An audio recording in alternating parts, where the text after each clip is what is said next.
Brad Pitt admet se préparer au mariage à l'église. Ils s'amusent beaucoup. Ils ont finalement eu un beau mariage et ont vécu heureux ensemble pour toujours.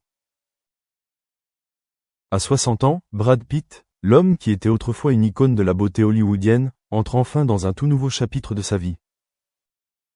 Après des années de troubles et de relations brisées, après de nombreuses relations ratées qui donnaient l'impression qu'il ne voulait plus aimer, l'acteur a choqué les médias du monde entier lorsqu'il a admis qu'il se préparait pour un mariage officiel à l'église, un mariage qui n'était plus une couverture tape à l'œil, mais un événement sacré qu'il chérissait du plus profond de son cœur. Qui est cette femme chanceuse ? Les médias ont spéculé à plusieurs reprises sur les relations amoureuses de Brad Pitt depuis sa séparation avec Angelina Jolie en 2016, un divorce qui a choqué Hollywood. Il a été dit qu'il était avec de nombreuses célébrités telles qu'Alia Shawkat, Nicole Pochorolski ou encore sa vieille amie Jennifer Aniston. Mais pendant de nombreuses années, Brad est resté silencieux, choisissant de vivre une vie privée et de se concentrer sur sa carrière, sa famille et son rétablissement mental. Cependant, dans une récente interview, Brad Pitt a partagé sérieusement pour la première fois qu'il avait « trouvé quelqu'un qui me fait me sentir vraiment en paix ». Pas une relation brûlée par une passion intense, mais un amour qui grandit à partir de la compréhension, du respect et de la camaraderie. Elle m'a redonné foi en l'amour. Pas celui des Hollywood, mais celui qui n'a pas besoin d'être criard, mais qui est assez fort pour me garder en vie, a déclaré Brad avec émotion. Sans révéler l'identité précise de la femme, Brad a déclaré qu'elle était une étrangère à l'industrie du divertissement, quelqu'un avec un bon cœur, une belle âme, et qui n'était pas intéressée par le faste de l'extérieur. C'est elle qui l'a aidé à guérir les profondes blessures laissées après la bataille pour la garde de ses enfants avec Angelina Jolie, et les jours de lutte contre la solitude et la dépression après le divorce. Une cérémonie de mariage dans une église, quelque chose qui semble étrange pour une star expérimentée comme Brad Pitt, a été préparée par lui avec tout son enthousiasme. Il a partagé qu'il n'avait jamais eu de mariage religieux traditionnel. Je veux ressentir le caractère sacré du mariage. Ce n'est plus une fête chic, mais un lien sacré devant Dieu, la famille et les enfants, a déclaré Brad avec un petit sourire satisfait. Selon une source proche, le mariage se déroulera simplement mais solennellement dans une ancienne église en France, où Brad a autrefois acheté un manoir avec Angelina Jolie. Même si c'était une terre qui abritait autrefois de vieux souvenirs, il voulait maintenant la redéfinir avec un nouvel amour, avec le pardon, la réconciliation avec le passé et le début d'un nouveau voyage. Ce mariage n'est pas seulement une question d'amour, mais aussi de salut. Brad Pitt a traversé des moments sombres dans sa vie, notamment l'alcoolisme, le stress mental et la séparation d'avec ses enfants. Après des années de thérapie et de travail avec un psychologue, il s'est rétabli, est devenu plus calme, plus mature et a appris à apprécier chaque petit moment de la vie. Dans des partages récents, Brad a clairement déclaré « Avant, je pensais que le mariage était un jeu émotionnel, mais maintenant je comprends, c'est un engagement sacré. Non pas pour posséder, mais pour se soutenir mutuellement au quotidien. » Il a également affirmé que cet amour n'est pas un remplacement de ce qui est passé, mais une continuation d'un Brad Pitt qui a appris à aimer plus sainement et avec plus de tolérance. Il est à noter que cette nouvelle relation a également été progressivement acceptée par les enfants de Brad.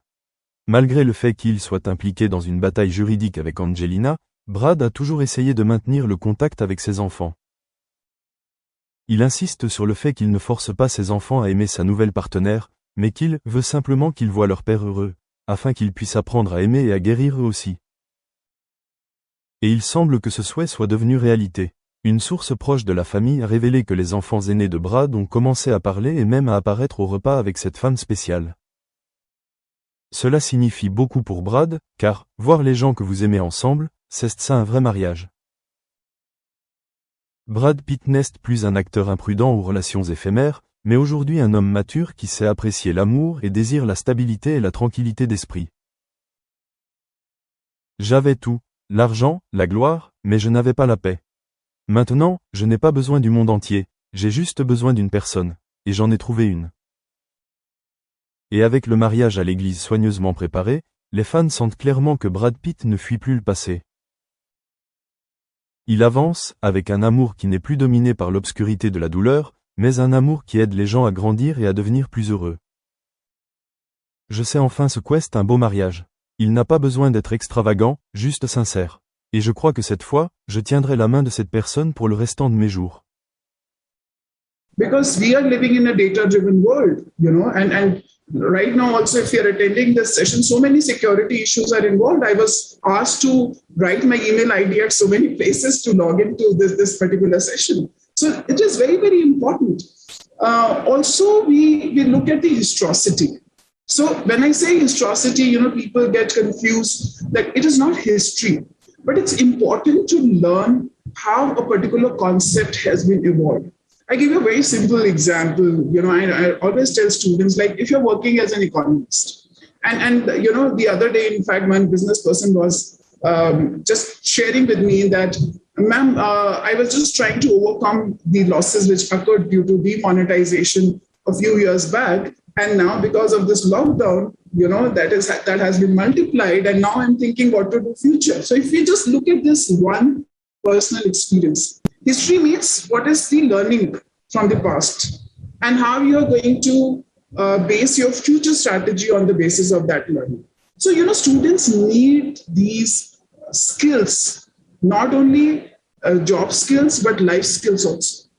And we strongly believe in immersive learning experience. So I see that there is a lot of gap because I worked in the school sector also for 25 years. And what I see, there was a gap between the school sector and the higher ed. So when I joined the university, I tried to build up that gap by bringing out various programs. And now by working with the higher ed, I see that there is a lot of gap between the higher ed and the world of work. So it's not that after having a BA or BSc degree, the child needs to go for some professional organization to learn how to give an interview. That should be inbuilt. And that's what we do. At CREA also, when students come, they don't need to declare the major minor. So first year is all about core skills and these core courses and the core skills, where they learn about mathematical reasoning, data sciences, communication, ethics, design thinking. So I think every university, because one university cannot train the entire community, I think every university should integrate this. I'm sorry if I've taken so much of time. I'm so passionate about this topic because at a personal level, also as a psychologist, also, I get thousands of cases, where students feel so underconfident that I have a degree, what is my ROI for a course with the university? And I always ask them, what do you mean by ROI in terms of happiness or money? So I think career or job skills is much beyond what we actually see. Sure. Thank you.